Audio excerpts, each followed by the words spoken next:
This is the new Mercedes SLK. Its big F1-style nose reminds you of Merc's new McLaren SLR supercar, and it's much more macho, sexy and low-slung than the old model.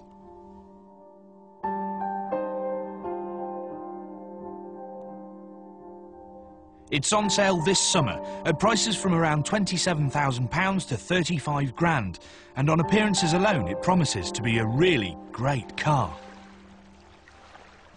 So is it?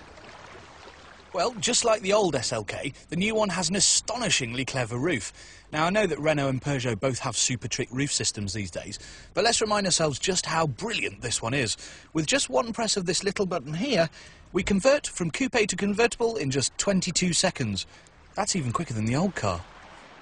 And the best bit is, you don't even need to be in the car to do it. Nobody does the coupe to convertible transformation better than this. The new SLK folds the rear glass away more tidily, leaving more boot space. Room for another golf bag, as long as it hasn't got any golf clubs in it.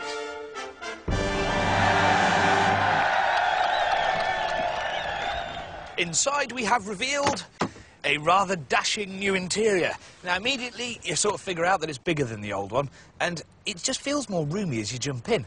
Lots of silvery bits. Well, every lorry driver's going to be having a good look at them as he drives past this summer in his crew cab. But I quite like these little dials here, which look like they're canted towards you, even though they're not. I can't help thinking that when you try and get your cat out of there at 50 miles an hour, you're going to be spilling it all over the expensive electronics.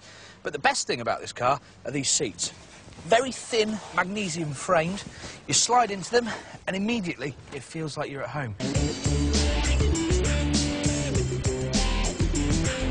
It might now be much more of a sports car, but like all modern Mercedes, you can't actually switch the traction control completely off. But that's going to bother people like Tiff enormously. But for those of us that aren't Le Mans drivers, it's actually probably a lot safer. You know, I could have been a racing driver if I'd have had the chance and some ability. The whole thing is much more fun now.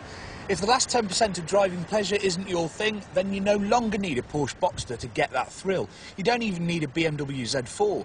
What you do need is a new SLK. It's much easier to live with, it's got the coupe and the convertible, and it's no longer a disappointment when it comes to the drive.